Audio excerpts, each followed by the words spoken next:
मैं धर्मेंद्र आपका स्वागत करता हूं हमारे YouTube चैनल सत्य शस्त्र में, जो आप तक पहुंचाता है चापलूसी नहीं संवाद जनता का सत्ता के साथ। आज हमारे साथ हैं श्योपुर विधायक बाबू जंडल। इनसे हम चर्चा करेंगे और वार्तालाप करेंगे और ये जानने की कोशिश करेंगे कि देश भर में क्या माहौल चल रहा है। विधायक जी, आपका हमारे कार्यक्रम में बहुत बहुत स्वागत है। नमस्कार। आप हमें ये बताइए कि क्या आप 2024 में राहुल गांधी को प्रधानमंत्री कैंडिडेट के रूप में देखते हैं? यदि हाँ तो क्यों? मैं कांग्रेस में राहुल गांधी जी को 2024 का प्रधानमंत्री देखने के लिए मैं कांग्रेस में आया हूं और विधायक बना हूं। इस देश में कांग्रेस परिवार और गांधी परिवार की देन है, जो भारत की आजादी से लेकर अभी तक जो गांधी परिवार का योगदान रहा, इसी से भारत देश आगे बढ़ा है। और इस देश के लिए कांग्रेस ने आजादी में भी सब कुछ किया है और देश के लिए गांधी परिवार ने एक एक खून इस देश के लिए दिया है। हमारे नेहरू जी, हमारी पूर्व प्रधानमंत्री आयरन लेडी इंदिरा गांधी जी ने अपना बलिदान इस देश को दिया है। हमारा इस भारत में नौजवान प्रधानमंत्री स्वर्गीय राजीव गांधी, उसी ने भी इस देश के लिए योगदान दिया है। हमारी सोनिया गांधी जी ने, जो विपक्ष कहता है कि विदेश की है, विदेशी है जी, आज हमारी सोनिया गांधी जी भारत की वो नारी है जो उसमें संस्कार है। चाहे कपड़ा को देखो, उनकी हिंदी भाषा को देखो, उनका योगदान को देखो, अपने देश के लिए, अपनी पार्टी के लिए, अपने बच्चे को भी प्रधानमंत्री से 10 साल दूर रखा है। वो चाहती तो अपने बच्चे को, राहुल गांधी जी को प्रधानमंत्री बना देती। मोदी की तरह कुर्सी की लालसा नहीं है, किसी प्रधानमंत्री के लिए कुर्सी की लालसा नहीं है। उनको एक गांधी परिवार का संस्कार है और इस देश के लिए बहुत कुछ दिया है। आज राहुल गांधी जी भी गांधी परिवार में अकेला मुखिया बचा है, फिर भी इस देश के लिए एक संत की तरह अभी तक शादी नहीं की। और इस देश को मैं चाहता हूं कि 2024 में राहुल गांधी जी प्रधानमंत्री बनेंगे और राम राज्य इस भारत में आएगा। राजनीतिक विद्वानों का मानना है कि कांग्रेस गुटबाजी की शिकार है, जिसका फायदा बीजेपी को मिलता है। क्या यह सही है? कोई गुटबाजी नहीं है जी। हमारे सिंधिया जी कांग्रेस छोड़ के गए, वो कोई पहली बात नहीं है जी। बड़े महाराज ने भी पहले कांग्रेस छोड़ी थी जी। इन्हें भी एक कुर्सी के लिए कई देश के लिए गलत काम किया है, अपने लालच के पीछे करते आए। ये नई बात नहीं है। मैं तो जब विधायक बना था, जब भी मैं सोच रहा था कि ये भागेगा, या तो मुख्यमंत्री बनाऊं या मैं इस पार्टी को छोड़ता हूं। तो ये स्वार्थी, सिंधिया परिवार स्वार्थी रहा है। या अभी से लगा कि इसका इतिहास आजादी तक देख लो, झांसी की रानी तक देख लो, नारा लगता है कि पहले लड़े थे गोरों से, अब लड़ेंगे चोरों से। हमारा ये तो नारा शुरू से बन गया कांग्रेस का। इनसे हमारी कोई गुटबाजी नहीं है जी। और कांग्रेस एक समुद्र है। ये कांग्रेस राजनीतिक दल नहीं है, देश आजादी तक का दल है, 1 से 35 साल का दल है। ऐसे मोदी, अमित शाह जैसे तो इस कांग्रेस में बहुत भटकते रहते हैं, वो आते जाते रहते हैं। इनसे कोई कांग्रेस मंत्री पढ़ने वाला नहीं है। क्या कारण है कि कांग्रेस 2014 से मजबूत विपक्ष के रूप में सामने नहीं आ पा रही है? विपक्ष में रूप में अच्छी तरह से काम कर रही है। जो ये ड्रामाबाजी चल रहा है, हमारे राहुल गांधी जी ने कोरोना का जो मामला था, उसने कह दिया कि कोरोना की कुछ महामारी आने वाली है, पर इन लोगों ने नहीं माना। उसी वक्त पे मध्य प्रदेश की सरकार में लगे हुए थे, विधायक खरीद में लगे हुए थे, पूरी तरह से लगे हुए थे। तो ये वायरस आया है, कोई बड़ी बात नहीं है, और देशों में भी आया इसका। पर इसको बर्बाद करने के लिए मैं कह रहा हूं कि मेरा श्योपुर में मैंने भी विधायक निधि का 5 लाख रुपए दिया था और 1,70,00,000 का कोई हिसाब नहीं है। कोई गरीबों को एक मुट्ठी भी चून दिया हो तो इसकी जांच करवाया जाए। पूरे 1,70,00,000 कोरोना के लपेट में पूरा प्रशासक डकार चुके थे और गरीबों के साथ आत्महत्या में मजबूर हुए। कोई बीमारी के पीछे मौत हुई, कि ऐसी मौत हुई जो कोरोना का। कई एक डॉक्टर, मेरे श्योपुर का एक डॉक्टर था आयुर्वेदिक, वो मकान से गिरा था, जी। उससे मौत हुई। जी। और कोरोना का वायना से जी। उसकी डेड बॉडी का अभी तक भी हमें पता नहीं चला कि वो कहाँ चलाया गया, कहाँ चलाया गया, कहाँ चला गया। मैं कहाँ बैठने जाऊँ उसको। सही है। मेरे गांव का आयुर्वेदिक डॉक्टर था, मेरा गांव सोंटपा है, जी। उसमें उसने 60 साल जी। नौकरी की। जी। स्टार्टिंग जब से आया मैं नौकरी की, परिवार जैसा बन गया था। जी। उनको मैं हरता हूँ जी। तो डॉक्टर का कोई पता नहीं है, ने डेड बॉडी दी, कहाँ जलाया गया। जी। ऐसे ऐसे लोगों के साथ ऐसा हुआ। जी। ये कोरोना कोई बीमारी नहीं है, एक नाटक था। वो मेरे साथ भी ऐसा कर दिया गया कि मैं जिस जगह से भी यहाँ बोल रहा हूँ, मेरे टप्पर में, कुटिया में, जी। यहाँ मुझे सीट कर दिया था। पुलिस हो गई थी, जी। कोरोना बता दिया गया था। और मैं रात में कोटा चला गया, कोटा मैंने जांच करवाई। हाँ। तो निगेटिव का ही कोई बीमारी नेगेटिव नहीं आया, थी। नेगेटिव आया। मुझे भी मारने का एक वो षड्यंत्र था, हाँ, षड्यंत्र या किया विधानसभा में रोकने का षड्यंत्र था। जी। गोदी मीडिया क्या है, कांग्रेसी शब्द का इस्तेमाल क्यों करते हैं? मोदी और मीडिया जी। एक ही चीज है। मीडिया से मोदी चल रहा है, धरातल पे मोदी कुछ भी नहीं है। जी। नंबर 1 का झूठा है। जी। पहले भी प्रधानमंत्री बना तो 15 लाख की बात की है, जी। आज भी झूठ बोल रहा है। आज ये किसान बिल पे जो बात कर रहा है, ये किसान बिल वही है जो इस देश में अंग्रेज आए थे। जी। और अंग्रेज ने उद्योगपतियों और राजा महाराजा से मिलके अपने भारत में फूट करवा के यहाँ शासक किया था। वो 3 बिल है, अंडानी अंबानी, जी। ये दोनों के उद्योगपतियों के, हमारी देश की जो जमीना है, मंडियां हैं, कृषि मंडियां हैं, जो कानून बन रहा है, जी। इनको सब उद्योगपति को देके किसानों के साथ में बहुत बड़ा धोखा होने वाला है। इनकी मर्जी से अनाज खरीदेंगे, इनकी मर्जी से प्रोजेक्ट लगाएंगे। जैसे पहले नहीं, इस सवाल को हम आगे पूछेंगे, आप इसका जवाब देना। बीजेपी के अगला सवाल है, बीजेपी के नेता अक्सर ये कहते हुए पाए जाते हैं, क्या वे कांग्रेस की बनाई हुई नीतियों को ही आगे ला रहे हैं? बीजेपी का कोई नेता ही नहीं है। ये नीति सब जो बनाई हुई है जी। विकास की, वो कांग्रेस की है। जी। चाहे आप इंदिरा आवास देखो, उसका नाम बदल दिया गया। जी। या गरीबों के लिए इंदिरा गांधी जी ने जी। बैल कुड़ी देती थी, जी। भैंसे देती थी, जी। गरीबों को बकरी देती थी, जी। किसानों के लिए बैल देती थी। जी। मैं भी 1984 में सहकारी संस्था का पंच था, तो हम शक्कर देते थे, केरोसिन देते थे, साबुन देते थे। 20 सूत्री कार्यक्रम संजय गांधी जी का था। और 15 वर्ष से शिवराज सिंह की सरकार है मध्य प्रदेश में। पूरी संस्था को बर्बाद कर दिया बीजेपी के नेताओं ने। और ये कहते हैं हम RSS है, ये हिंदू और मुसलमान और हिंदुस्तान पाकिस्तान। आज भी मैं एक उदाहरण मंडी का दे रहा हूँ। कल हमारी मीटिंग थी, मीटिंग में व्यापारी, प्रशासक और हम प्रतिनिधि बुलाए थे SDM ने, उपाध्याय ने। तो 1 किलो अनाज ज्यादा ले रहे थे। और वही व्यापारी का अध्यक्ष जो था जगदीश, उंगली उठा के उसने चैलेंज से किया कि हम 1 किलो अनाज तोलेंगे, हमारा कुछ बगाड़ने वाला नहीं है। अगर अनाज नहीं देना हो तो मंडी से बाहर किसान जाए, हमें कोई जरूरत नहीं है, हम इस्तीफा दे देंगे पूरे इलेक्शन का। उसमें एक बीजेपी के बोलने वाला नहीं था, एक प्रशासक बोलने वाला नहीं था। वो लड़ाई मैंने लड़ी है जी। मंडी धान की अगली साल चलाई तो उनके दिमाग में यह है कि श्योपुर विधायक का नाम नहीं आ जाए, इसलिए मंडी को तबाह कर दो, मंडी को बर्बाद कर दो। पूरी कल की मीटिंग में कोई बोलने वाला नहीं है, इसका निर्णय नहीं हुआ। मैं उठ के मेरे घर पे चले आया जी। और मैं किसानों के बीच में मीटिंग करके ये संघर्ष करूंगा और ये लड़ाई लड़ूंगा। भाजपा की बुद्धि बगड़ चुकी है। भाजपा विधायकों को पैसे देके पूरी सरकार खाली हो गई। जो योजना थी जी। वो 28 विधानसभा उपचुनाव में पूरे पैसे बर्बाद कर दिया।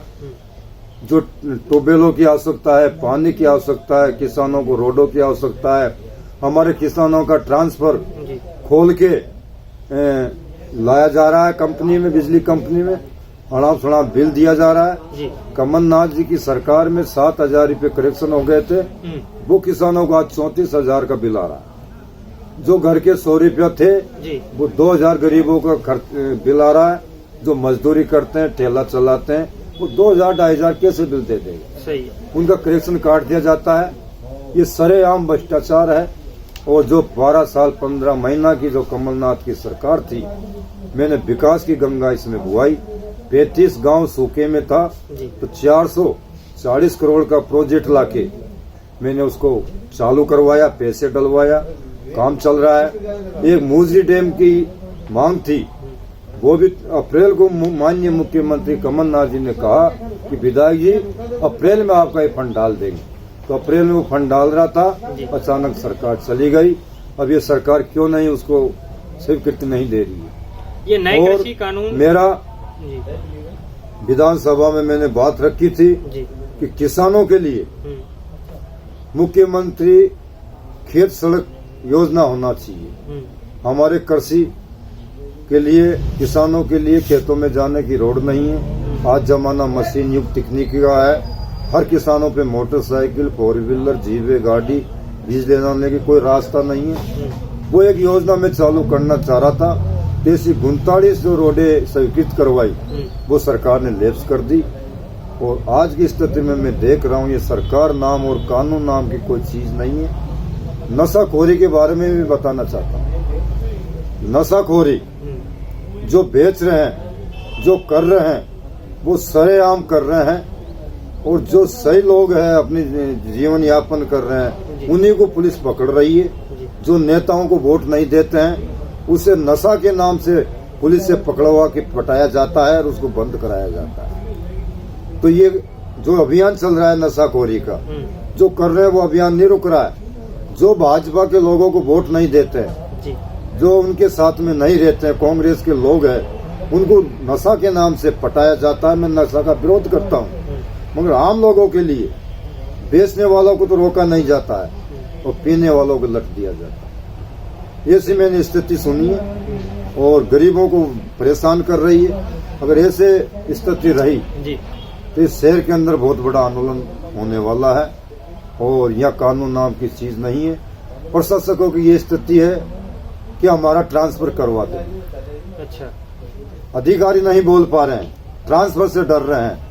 और सरेआम ये नेता कह रहे हैं कि अगर हमको पैसे नहीं दिया गया तो हम यहाँ से निकाल दिया जाएंगे। एक एक आदमी जो नेता नहीं है, जानता नहीं है, ABCD का पता नहीं है। हर आदमी की एक ही भाषा, मेरी सरकार है, मेरी सरकार है। नहीं, सरकार जनता की होती है। नहीं, इस सवाल को भी हम आगे लेंगे।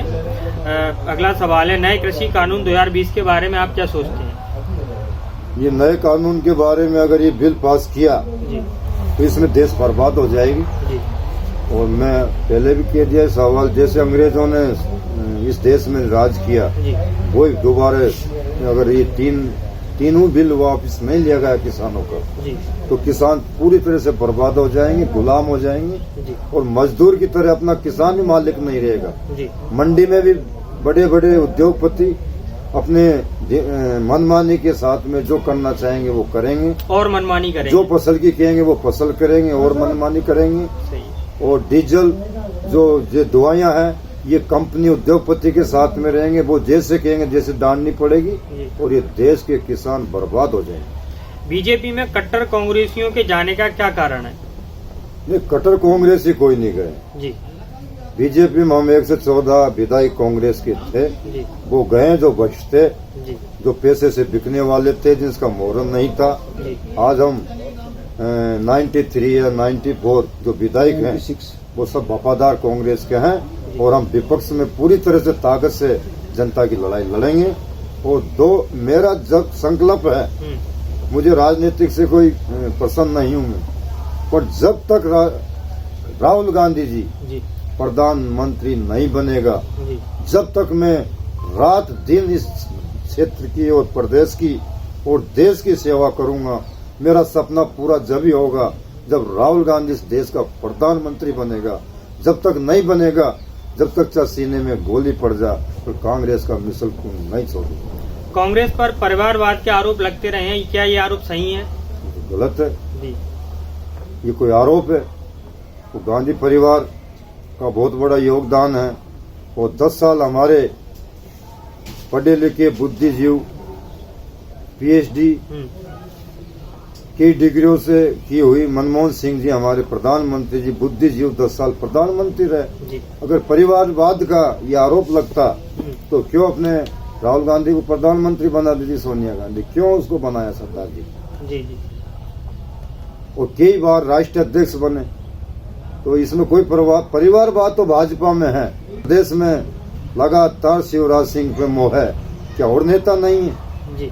हमारे नरेंद्र सिंह तोमर नहीं है क्या नेता? और कोई बीजेपी में नेता नहीं है?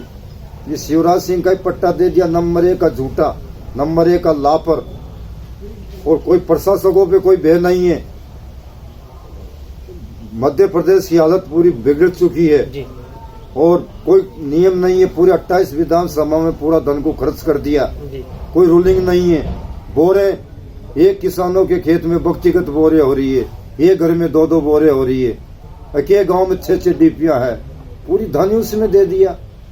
और झूठ बोलने का बड़ा माहिर शौक है उसको, और ऐसे लोगों को इसका मन नहीं है भाजपा का, ये नेता इसको मिला है। नहीं तो इसका नगर पालिका का जो चुनाव आएगा उसमें कांग्रेस की स्थिति को आप कैसे देखते हैं?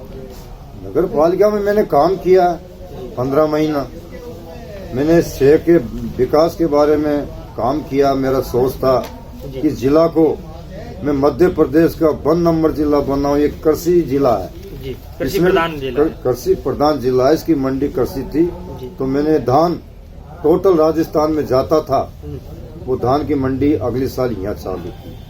तो ये बीजेपी को रास नहीं आई, ये व्यापारियों से मिलकर अब चोरी करवा रहे हैं। मैंने श्योपुर के लिए किसान का जो सूखा इलाका था वो प्रोजेक्ट तैयार करवाया। मैंने रोडों के लिए यहाँ 40 रोड लाने की स्वीकृत की है। हाँ, वो आपने पहले ही बताया, तो वो उसके लिए एक सवाल है। मैं रोजगार के बारे में भी सोच रहा था कि यहाँ कूनो, सेंचुरी और टाइगर आए तो यहाँ रोजगार बढ़ेगा। सही।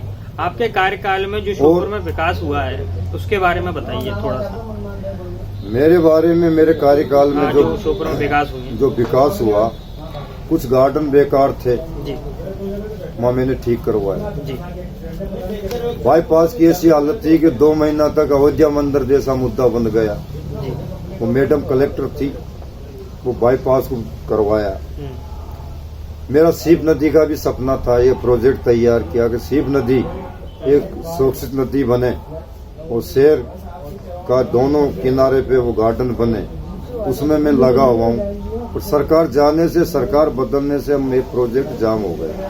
मैं किसानों के बारे में सोच रहा था कि रोजगार बढ़े, तो कृषि के अलावा एक दूध का भी एक व्यापार है। तो हमारी कांग्रेस सरकार 5 रुपये लीटर सब्सिडी दे रही थी। अगर दूध का कारोबार किसान बढ़ाते इस सब्सिडी से होता कि दुगनी आय बढ़ती और जो मजदूर वर्ग के लोग हैं उनको भी रोजगार मिलता। एक हमारी जो जमीन है, हमारे पास जो जल है, वो अमरूद, नींबू और कई ऐसे फल फ्रूट है, उसकी खेती बढ़ाने में मेरा लक्ष्य था। सब्जी की खेती बढ़ाने में लक्ष्य था। तो जो बगैर किसान गरीब मजदूर था उसको भी रोजगार मिलता। और हमारा श्योपुर में बिजली सम्मल नहर है, अगर बिजली का यहाँ प्रोजेक्ट सरकार लगवाती है तो यहाँ हजारों लोग रोजगार मिलती। और एक मेरा जिला का जंगल बहुत अच्छा है, इसमें कई जड़ी बूटी है, तो जड़ी बूटी का प्रोजेक्ट भी अगर तैयार होता तो इसमें 50,000 आदमी काम करता। गोंद अमेरिका में 500 रुपया का 200 ग्राम बिकता है, यहाँ 200 ग्राम कराल से 20 रुपया में खरीद के ठेकेदार ले जाते हैं, उसको कंपनी बना के पैकेट बना के और विदेश में बेचती है। वो प्रोजेक्ट अगर श्योपुर तैयार हो, दौड़ी मूसली है, खेर का गोंद है, इसमें ऐसी दवाइयां हैं जो बहुत सस्ती रेटों में आदिवासी भाइयों को ले जाके बाहर बेचते हैं। अगर ये प्रोजेक्ट यहाँ तैयार हो तो इसमें कम से कम मैं दावा करता हूँ कि 50,000 रोजगार पढ़े लिखे इसमें काम करेंगे और हमारी बेरोजगारी खत्म हो जाएगी। तो मेरी सरकार जाने के बाद में अब मैं विपक्ष में हूँ, इन चीजों की आवाज उठाऊंगा। और हमारा श्योपुर मध्य प्रदेश का प्रथम जिला है, नहीं तो यहाँ जल की कमी है, न कृषि की कमी है। कमी है तो रोजगार की है, जो लोगों ने, और जो 15 साल से भाजपा की सरकार है उसने कभी किसी चीजों पे ध्यान नहीं दिया। उनको तो लूट खसोट, तोड़ना करना, विधायकों को खरीदना, ये उनका लक्ष्य है। भविष्य में श्योपुर विकास के बारे में आप क्या सोचते हैं आने वाले समय में? मेरा श्योपुर का है कि ये श्योपुर बहुत बड़ी तरक्की करेगा जी। यहाँ चंबल एक्सप्रेस 9 श्योपुर से गुजर रही है, इससे रोजगार बढ़ेगा। हमारी बड़ी 9 की भी हमें मांग की थी जी। वो भी हमारा बड़ी 9 है वो श्योपुर तक उसका कार्य चल रहा है। इससे हमारा श्योपुर पूरे भारत में जुड़ेगा। और हमारा सबसे बड़ा मेरा लक्ष्य था कि यहाँ स्वास्थ्य विभाग और अस्पताल, इसमें मैंने भी मेरी सरकार में जो स्थिति थी उससे बहुत बढ़िया सुधार लाया था। जो भ्रष्टाचार थी वो खत्म हुई थी, मगर डॉक्टरों की कमी है। तो मेरा लक्ष्य था कि मेडिकल कॉलेज की मैंने मांग की और मेडिकल कॉलेज में हमारा सांसद जी, केंद्रीय मंत्री नरेंद्र सिंह तोमर जी ने भी मुझे सहयोग दिया, उनका भी सहयोग रहा और मेडिकल कॉलेज स्वीकृत हो गया। और मैंने मध्य प्रदेश सरकार से जमीन अलाउट मेरी टाइम पे करवा दी थी हमारी सरकार पे, वो कार्य चल रहा है। मेडिकल कॉलेज से श्योपुर बड़ा तरक्की करेगा और यहाँ डॉक्टरों की कोई कमी नहीं रहेगी।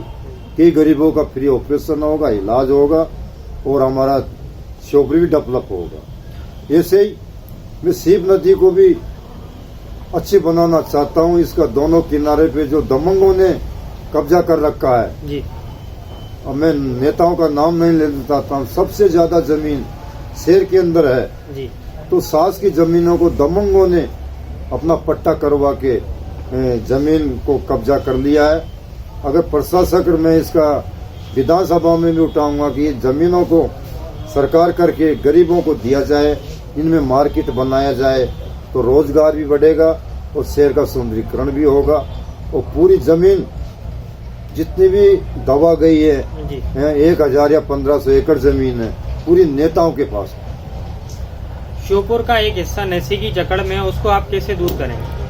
नशे की जकड़ में कोई नशा नहीं है, नशे की जकड़ में नेता है। नेता नशे को बेच रहे हैं, बिकवा रहे हैं जी। हमारे किसान भाई कोई नशा नहीं करते। किसान हमारा आपसे अगला सवाल ये है कि जैसे आप राजनीति, व्यक्तिगत और सामाजिक जीवन को कैसे संतुलित बनाते हैं?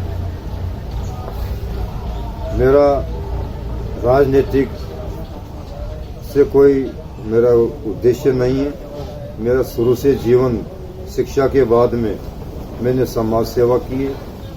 धार्मिक चीजों में मेरा विचार रहा। मैं यात्रा, यज्ञ, धार्मिक स्थलों में निर्माण होता है, इनमें मेरा जीवन रहा। किसानों के बीच में मैं रहा हूँ। जब जब संकट की घड़ी, वो तो जनता ने मुझे 1994 में गांव का सरपंच बना दिया। मुझे पता भी नहीं था कैसे फॉर्म भरा जाता है जी। फिर 2004 में 2003 में मुझे विधानसभा लड़ा दिया जी। मैं 2500 वोट से हारा हूँ। मुझे ये भी शौक नहीं था, जनता ने लड़ाया। 2004 में मुझे जिला पंचायत अध्यक्ष बनाया।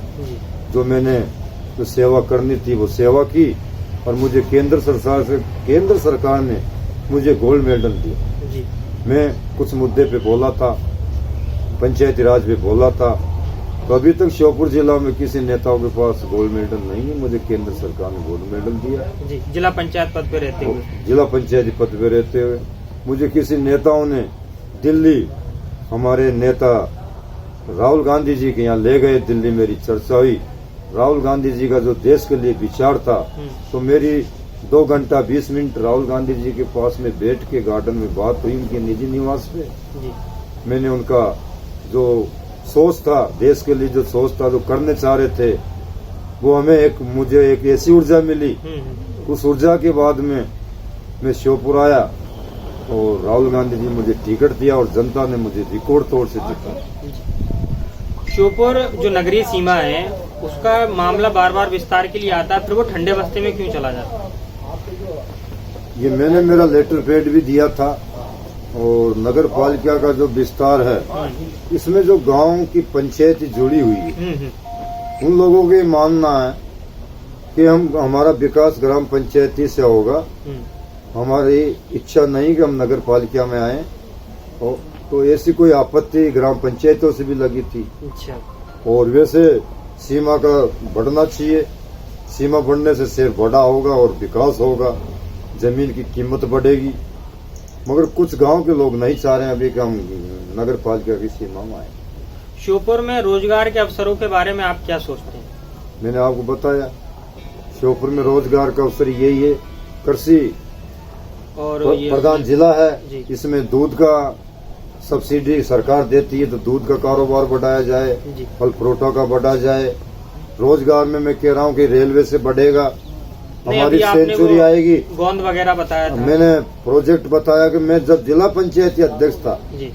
तो 2008 में हमने प्रोजेक्ट बनाया। केंद्र में कांग्रेस की सरकार थी, नमो नारायण जी केंद्रीय वन मंत्री थे। मेरी नमो नारायण जी से बात हुई, वो 167 करोड़ का प्रोजेक्ट था। उसमें दवाई गोंद की जड़ी बूटी, उसमें 25-30 हजार रोजगार मिलता। आदिवासी भाइयों की जो आय थी, जड़ी बूटी 50 रुपये या 100 रुपये की वो महिला बेचती थी दिन भर में मजदूरी करके, उसकी आय वो 10 गुनी होती, वो 1000 की मजदूरी उसकी बनती। तो आदिवासी भाई मजबूत होते, हमारा जंगल मजबूत होता।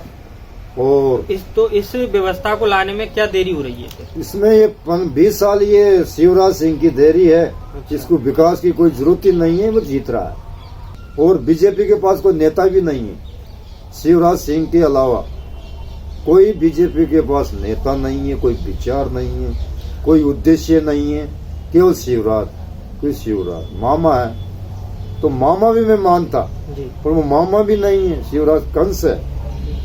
जो हमारी कोरोना में जो बच्चियां अभी लगाई गई 3 महीना के लिए, तो जब 3 महीना के लिए लगाई गई तो 3 महीना के बाद में हटा देना चाहिए। जब कोरोना नहीं हटाया उसके पहले उनको हटा दिया, तो 8 महीना काम लिया उन बच्चियों से। 8 महीना के फिर 8 महीना काम क्यों लिया? तो 8 महीना काम लिया तो अभी उसको रखना था। जब कोरोना मध्य प्रदेश से हटा ही नहीं तो उस लड़कियों को क्यों हटा दिया? 8 महीना उन बच्चियों ने अपनी जान जोखिम में लाके, उनका चेहरा बगड़ गए, उनके हाथ बगड़ गए, अपनी जोखिम लाके उन लोगों बच्चियों ने सेवा की। तो अपने अधिकार की बात की, संविधा में रखने की बात की। तो मामा ने उन बच्चियों को, एक तो गर्भवती थी, उनको इतना बुरा मारा, वो वीडियो वायरल हुआ, मैंने देखा है। इतना बुरा मामा, ये मामा नहीं, मैं तो इनसे मामा कंस कहता हूँ कि कंस है।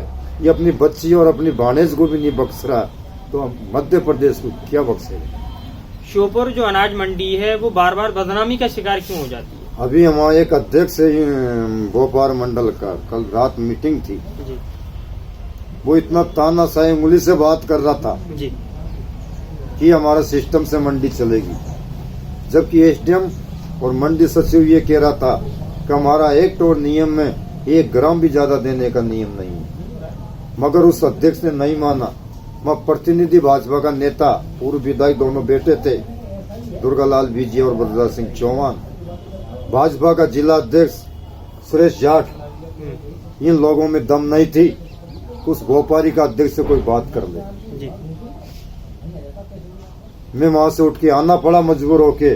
उन व्यापारियों ने कोई निर्णय नहीं लिया, ये तो हम 1 किलो अनाज ज्यादा लेंगे, नहीं तो मंडी बंद कर दो, हमें मंडी की जरूरत नहीं है, आप राजस्थान चले जाओ, कहीं चले जाओ, ये हमारा एक्ट चलेगा, हमारा नियम चलेगा। ये कोरोना जो है इसमें एसडीएम ने कोई जवाब नहीं दिया। मैंने उसकी मांग की है कि जो 1 किलो ज्यादा ले रहे हैं उन व्यापारियों को मंडियों का लाइसेंस निरस्त किया जाए। जो हमारे अच्छे लोग हैं शहर के अंदर, जो व्यापार करना चाहते हैं, उनका दिया जाए। उसमें हमें कोई जवाब नहीं दिया प्रशासन। ये किसान है, मजदूर लोग हैं, यहाँ कोई कोरोना नहीं है। किसानों को कमजोर कर दिया। जो गाड़ी लेके आते हैं, गरीब आदमी है, पेट्रोल का पैसा नहीं है, पुलिस वाले 250 रुपया लेते हैं, डंडा मारते हैं। ये कोरोना नहीं है, ये भ्रष्टाचारी है, सरेआम भ्रष्टाचारी है। कोरोना का नाम से 1,70,00,000 रुपए प्रशासन खा गया, उसका कोई जवाब नहीं है। मीडिया भाई से भी मैं निवेदन करता हूँ कि कोरोना में 1,70,00,000 रुपया किसने खर्च किया? कोई मास्क नहीं बांटा, किसी को आटा नहीं दिया, किसी को दवाई नहीं दी, किसी को मदद नहीं की। और मैंने भी मेरी विधायक निधि से 5 लाख रुपया दिया था, तो मुझे तक अभी तक कोई हिसाब नहीं है। तो वो 5 लाख रुपया किसने दे दिया? कांग्रेस के समय जब आपकी सरकार थी, किन किन जगहों पर गौशाला का निर्माण हुआ और आज क्यों नहीं हो पा रहा है? हमने मध्य प्रदेश में हजारों जगह पे निर्माण किया और हमारा श्योपुर विधानसभा में 10 गौशाला का निर्माण हुआ था। हमने उद्घाटन किया था। एक नागदा में ऐसे कई जगह पे 10 गौशाला बनाई थी। सुचारू रूप से गौशाला चली थी। हमारी सरकार ने, कमलनाथ जी ने एक गौ पे 20 रुपये प्रति गौ रखा था। जैसे सरकार जाती है आज 20 से हटा के 2 रुपया गौ प्रति कर दी। नागदा की एक गौशाला है, उसमें पूरी गौ मर चुकी है, वो ताला लगा हुआ है। 2 रुपये में कौन सा पेट भरेगा गौ का। तो ये गौ के नाम पे राजनीति करते थे। पहले तो गौ माता कहती थी। उमा भारती जी हमारी बहुत साधु है, धार्मिक है, श्योपुर में आई थी, मैंने भी उसका भाषण सुना था। वो कहती थी कि बेटे हो गौ को एक रोटी देना। मेरे सपने में हनुमान जी आया था रात। हनुमान जी ने कहा कि दीदी जनता को बताओ मध्य प्रदेश की को कि एक रोटी देंगे और रोटी गौ को देंगे तो राम राज्य आ जाएगा। और मैं तो कहता हूँ रोटी क्या, एक मुट्ठी चारा नहीं दे रही। बात दीदी कहाँ है, क्या बोल रही है। उसका हनुमान जी कहाँ गया। भाजपा गौ के नाम पे बात करती है, अयोध्या के बात पे करती है। हमारी कांग्रेस में सब धर्म है, सब जाति है, सब समाज है। इस हिंदुस्तान एक सोने की चिड़िया थी, ये बगीचा था, इसमें सब आनंद था, सब जाति थी, सब धर्म था। एक बगीचा होता है, उसमें सब पौधे होते हैं, आम के, नींबू के, केले के। ऐसा हमारा हिंदुस्तान। इनने इस बगीचा को नफरत करके बम्बोड़ के बीज बा दिए और हिंदुस्तान को तबाह करने चाह रहे हैं और हिंदुस्तान को फिर बर्बाद करना चाह रहे हैं। आज आपने जो हमें समय दिया उसके लिए हमारा चैनल आपका बहुत बहुत धन्यवाद देता है।